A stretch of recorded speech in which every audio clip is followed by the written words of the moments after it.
Having the family read it is scary because I wanted to write a truthful book. So there's some things in there that aren't pleasant, and especially about me. So, some points in my life and with my mom as well. She wasn't a perfect woman. I wanted it to be factual. And so I'm sure there was going to be some problems with some of the family members because we all have a different perspective on even a similar event. Melting Pot, a global podcast series hosted by Payal, connects guests who have inspiring stories and reaches out to a multicultural audience over 52 countries. Guests are diverse, such as celebrities, entrepreneurs, travelers, and many more who've had a turning point in their lives and moved over to a holistic lifestyle. Follow us on YouTube, Spotify, Apple, Google Podcasts, social media. Hi everyone, my guest today is Mark Steven Porro. Mark is an award-winning designer, writer, director, and now he's also an award-winning best-selling author. His book, A Cup of Tea on the Commode, is a sweet and funny, but at the same time, it's slightly sad. It's his debut memoir, and he now lives in France after having spent 28 years in Hollywood, and I understand has also started 5 nonprofit companies. Thank you so much for joining me today, Mark. It is my pleasure. If I can clarify on the nonprofits, none of those were intended to be nonprofits. So they were intended to be very profitable, and they didn't work out so well. Yeah, I've learned a lot from failure, and it hasn't deterred me from continuing to try to start new things. And so being an author is my next new thing. That one's working out pretty well so far. Fingers crossed. Fingers crossed. No, absolutely. I think it's so important. I believe in that philosophy that it's very important to try new things. If you fail, at least you tried, and there's no regret there. And it's always a learning process. I think you now becoming an author, of course, we have to hear all about that from you, which is the whole point of this interview. So let me just start. I did in the introduction mention that you spent 28 years in Hollywood, but if you could just give a little peek into your background and eventually then how you got into the journey of becoming an author. Okay, so I grew up in New Jersey in a little village. It's the village of Ridgewood. It's 25,000. I now live in a village that's 8,000 people. So the village is somewhat relative. Yeah. But we're about 20 minutes outside of New York City. And my mother was very much into the arts. So they had 6 children. And so we went to New York quite a bit for cultural events. And one of them, my brother and sister were in the ballet. So my mother was a big fan of the ballet. And they were they were children performing in Lincoln Center with the Royal Danish Ballet. And at that point, I wasn't into this. I was probably 6 or 7 years old. And I went backstage, or I was in the dressing room during one of the performances, and some guy burst through the door and said, "Hey, we need another little kid for the show." And he locked eyes with me and said, "You want to be in the show?" And I hesitated. I didn't know what to say. And then he said, "We'll pay you." I went, "Okay, now I'm on board. I'm going to be a professional dancer." So I got hooked. My first on-stage performance was in Lincoln Center, New York City. Wow. With the Royal Danish Ballet. It was very cool. And so I started taking ballet lessons after that. And my brother and I were the only boys in the school. So it was great hanging around with all those girls. And so I did that for a few years, and I have more details of that in the book. I retired at around age 10. I had some issues with my very strict Russian ballet teacher, Irene Fokin. So we butted heads quite a bit, and I finally said, this is not for me. And so then I got away from the arts somewhat. I always drew and played funny music and wrote funny songs and things like that. Then I went to college and got a degree in industrial design because that married a couple of my loves. I love the arts, and I also love science and math. And so that combined them, and I didn't go there. I originally went there for medicine, and then switched to industrial design. And I was very fortunate. I've been very fortunate in many steps in my life. They had one of the best design schools in the country. So after that, I worked for some really good design firms because the school had a great reputation. I had a good portfolio, and I was very fortunate with that as well. But in 1984, I got the bug again to perform, and the Hollywood sucked me in. So in 84, I moved out to Los Angeles, and I had a design job waiting for me because I didn't want to be the struggling actor living on the streets or waiting. I never waited tables, which was good. And so I did that, but I started studying from day one. I wanted to be a good actor, and I took it very seriously. So I studied for years, but my goal was to get on a high quality show. So one of the shows I aimed for was Hill Street Blues, which was one of the top shows at the time and very well respected. And 2 years after I went to LA, or actually less than 2 years, I got on Hill Street Blues. Wow, that's amazing. So that was very cool. So once you do that, then you're hooked. But it's a crazy business. So I did this for 28 years, up and down and things like that. And I do have a pension coming, but I can't say it was a great success. But I kept designing in the meantime, and some good things came out of that. And then, like we mentioned earlier, I did start a bunch of adventures, a greeting card company, and then I started actually a snack food company to honor my dad. My dad invented this half popcorn snack back in the early 60s. And it was just like a family held secret. And in the 90s, we had my nieces and nephews coming up. So we had the new generation come up, and they heard about this snack food, but never got a chance to taste it. So I started cooking it again. I got the recipe from my dad, and then decided we're gonna get this out to the market. And so I was working on it, and my dad was aware, and I kept him abreast of what was going on. And then he passed before we actually got into the stores. But a year after he passed, we were on the store shelves, and then we built it into actually a national brand for a while. So that was one of my successful companies for a while. But you're competing against the big companies, so it was not an easy fight. And eventually we were actually slowing up when the subject of the book happened. So in 2011, my acting career was slowing up because at that point I was in my mid 50s. And my snack food company, we just lost national distribution. So that was slowing up. But we had a lot of very loyal stores on the East Coast, which my brother handled, and I handled the ones out West. And we had an online business, so I handled all the online shopping. But I got a call in 2011, shortly after my mom's 89th birthday. My brother called and said she just shut down and is non-responsive. And he put her to bed and called the doctor. And the doctor cut off all meds and food and said, she's going. So call hospice. And so we all flew in because we thought she was going. And she was in a semi-comatose state. She was living in the house we all grew up in New Jersey, and we had some people living upstairs that were overseeing the household duties and cooking for my mom. She could still walk and take care of her hygiene and things like that, but she was slowing down and she needed some help. But she did not get along with these people, and they didn't get along with her, but they kept it quiet because they had free rent and things like that. So it was a bit of an issue. And the people who didn't live there, my brother lived locally, so he took care of stopping in and seeing my mom and administering medications and things like that. But when the outsiders came in, we would notice the friction in the house and things like that. But none of us at that point were willing to step up and move back or take the responsibility of hiring new people and stuff like that. So it was a bit of an issue. But now we were on death watch, and we had a priest come in and deliver the last rites. And so we didn't know how long she was going to be with us, but my sister and I hung out with hospice as much as we could because we wanted to learn how to take care of our mother for as long as she was going to be with us. We learned all the tips and tricks from hospice, how to deal with any medical needs and how to change the bed with a helpless patient in the bed and change the diapers and sponge bath and all that stuff. That was very important for us. And I think for my mom as well, even though she didn't talk, she didn't open her eyes except on rare occasions, but she did respond to touch. And I think she sensed that we were there.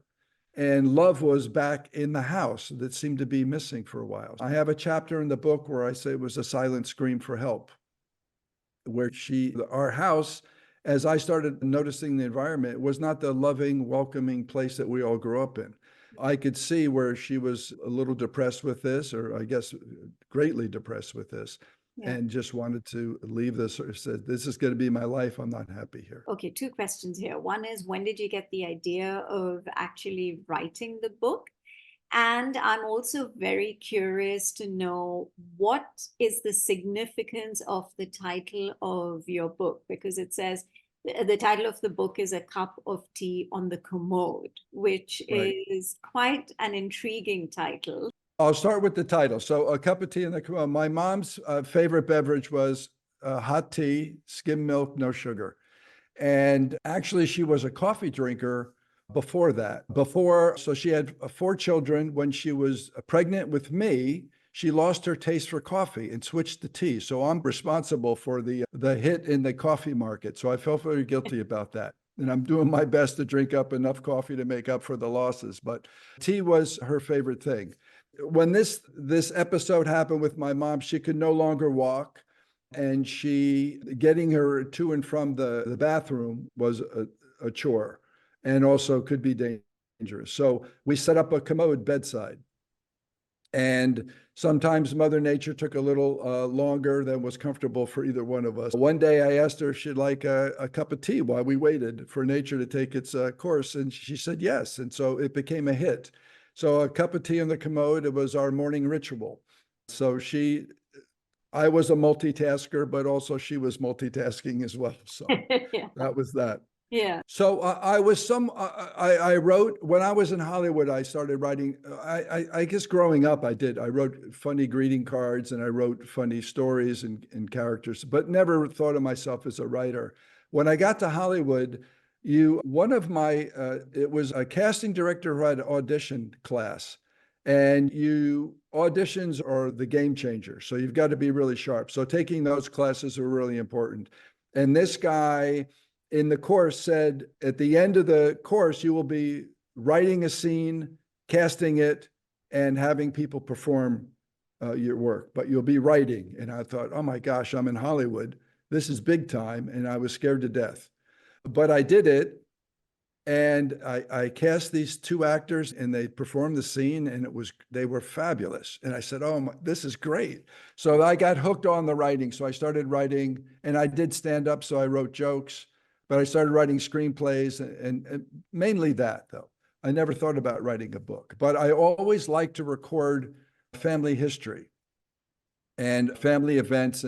Sometimes when we had family reunions, I would write a poem that would summarize the week. I made memory books for family members that had big birthdays, 40, 50, 60 years old, things like that. And they became a big hit. And in 1995, I took my dad to Italy, to the little village where his father came from. Nobody had been there in 100 years from our family. And so I shot a documentary of that, because it was just me and my dad, and I wanted the rest of the family to see what we discovered and stuff. So that was very cool. Yeah. So I took a lot of notes when I was caring for my mom. Our journey was about 3.5 years.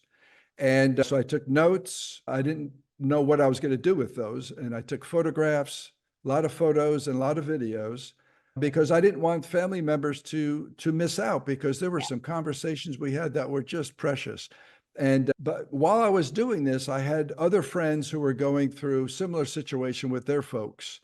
And so I gave them some of the tips of what I was doing, and they seemed to get some benefit from it. So I said, I think I have something here, and I think a book is going to be the best way to get it out there.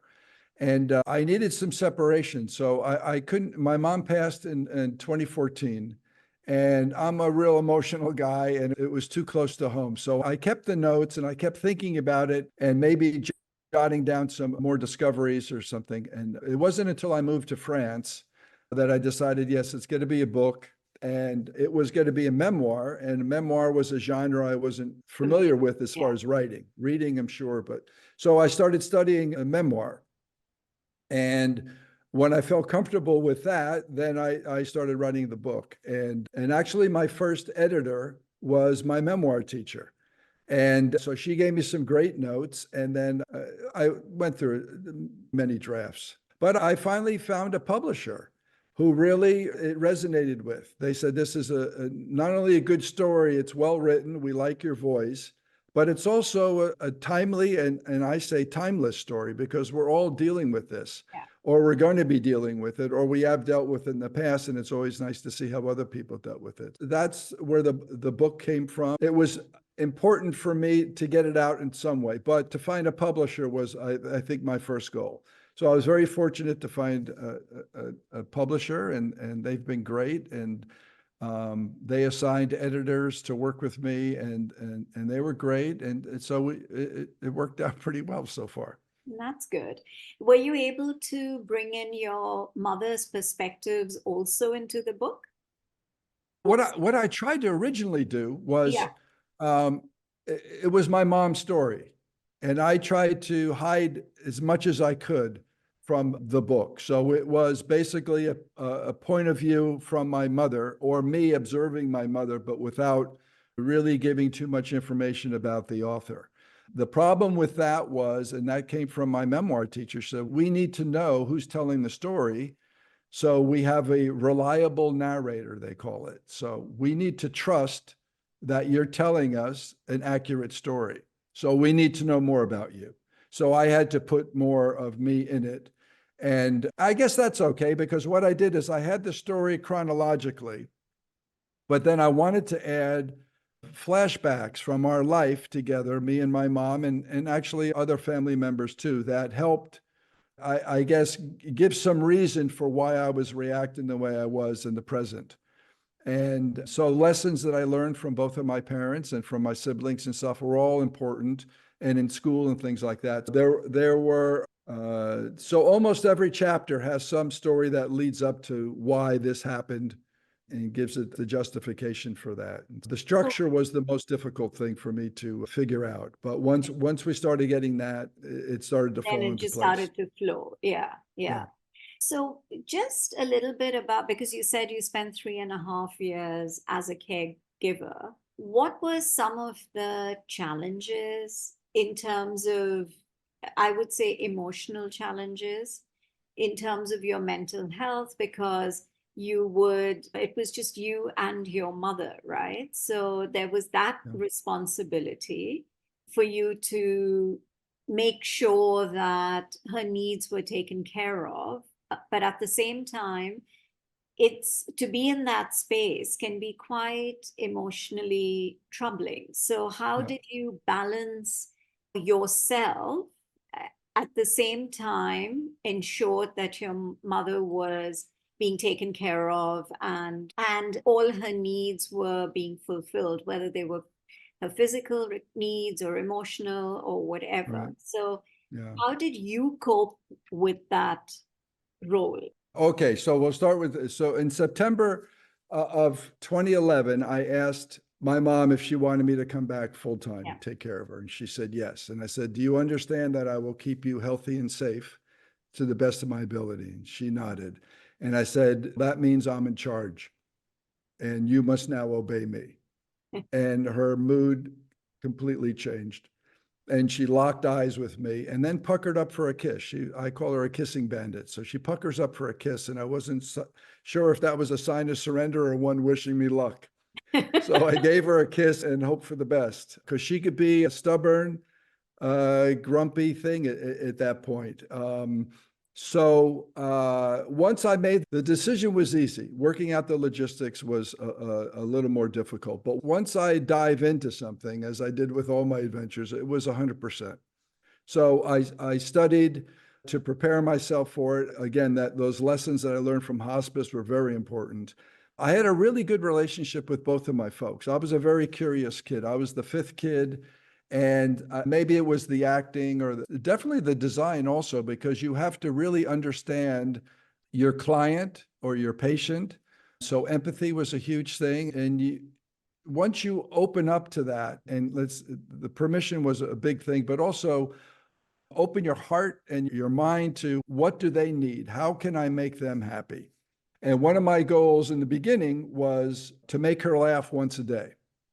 Humor was a big deal in our family, and both of my parents were very funny, and luckily they passed that on to their kids. And so that was a goal to make sure she was happy, certainly make sure she knew she was loved. Another thing I did early on was I wanted to return not only dignity to her, but to her home, because this was no longer the beautiful, welcoming home that I grew up in.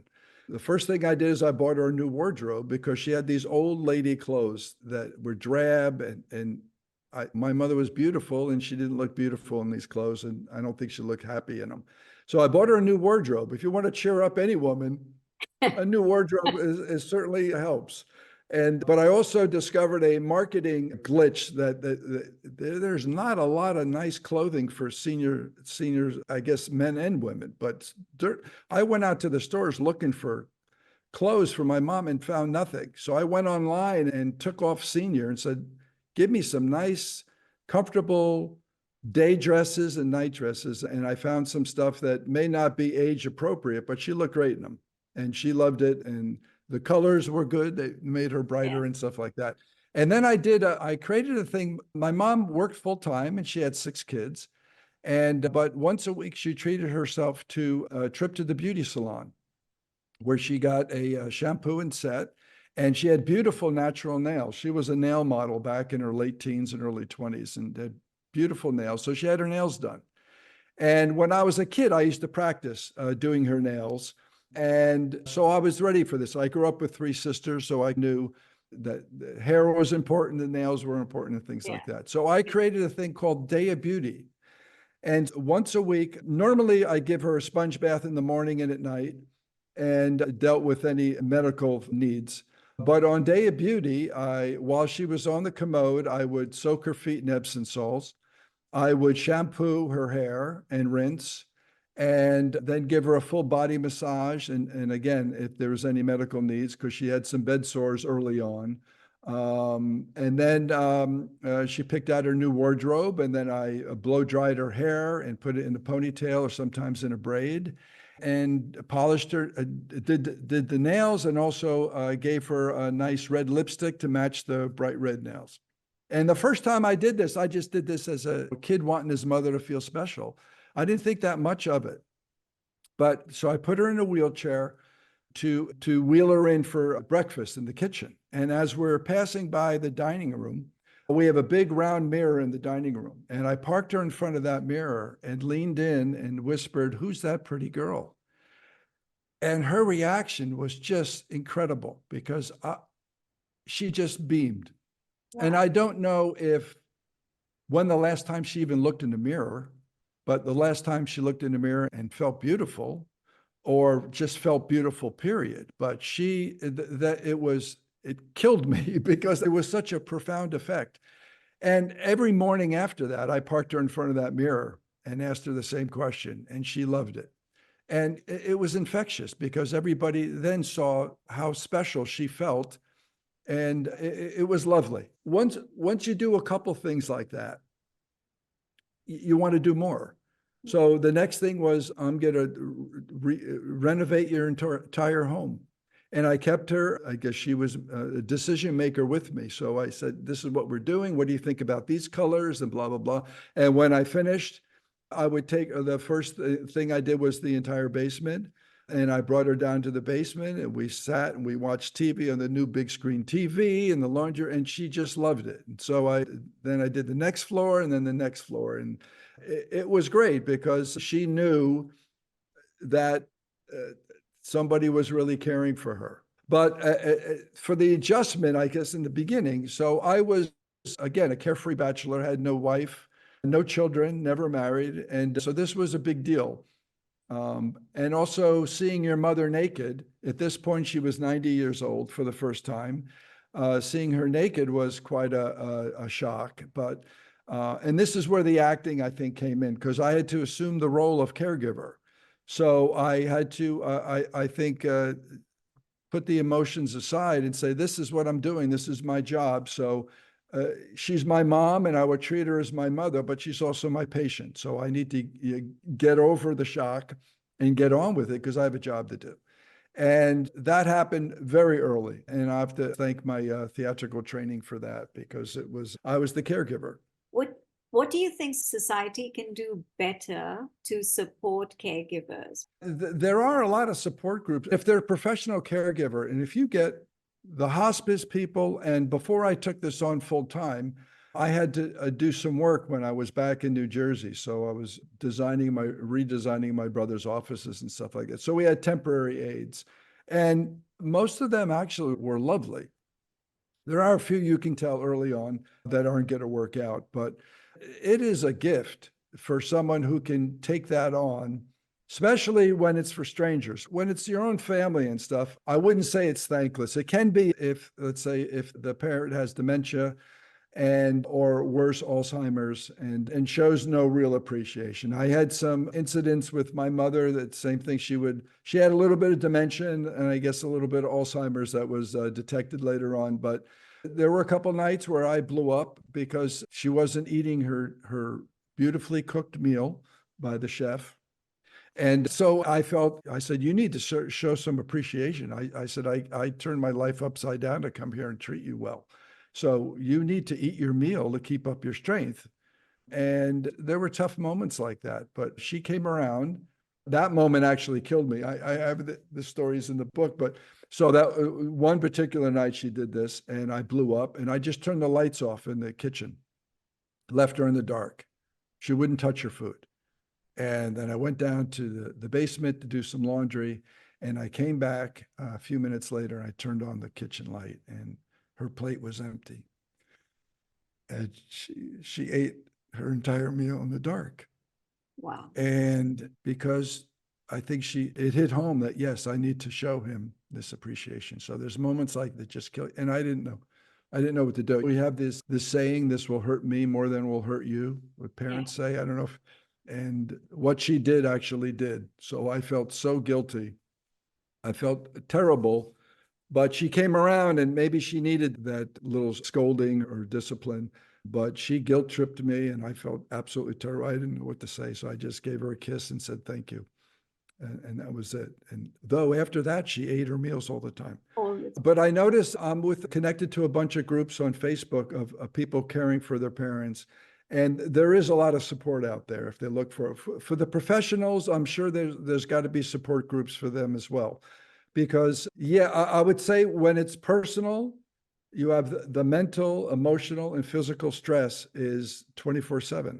And I dealt with that too. I had an incident, several, that my mom almost outlived me. And there is I think a very high percentage, it's 30 or more percent of caregivers pass before their loved one does because of all the stress. And it creeps up on you. And for me, I had to go through 3 emergency surgeries during this thing. And I think they said it was stress related. And being a guy, you're sitting there, oh, I can take it. This is no big deal. Yeah. But I ate well. I didn't drink too much. I worked out in good physical shape, but it gets to you. Subconscious. Yeah, it must be in your subconscious that, Yeah. Yeah. Wow. Even though I had support from my siblings if I needed it and stuff like that, it was like, no, I can do this. Yeah. So they say from the professional point of view is you've got to take care of yourself because you need to be take care of, only then can you take care of someone else. If you don't Yeah. take care of yourself, then you're a liability to yourself. Right. And then you're not able to do what you really set yourself out to do. So I completely understand that. What's next for Mark? Because clearly you keep reinventing yourself and now you've embarked on a new journey by writing this memoir. So what's next for you? I think the author is going to stay with me for a while. So I have, and I keep promoting this book, which I think, because I think the message is important. And I'm hoping to inspire others to jump in and do what I did, or if they're not comfortable doing that, at least be a participant in the process. Yeah. It's very important. And I got probably more out of it than my mom did. But I have other projects in the works. The next book will focus more on my dad.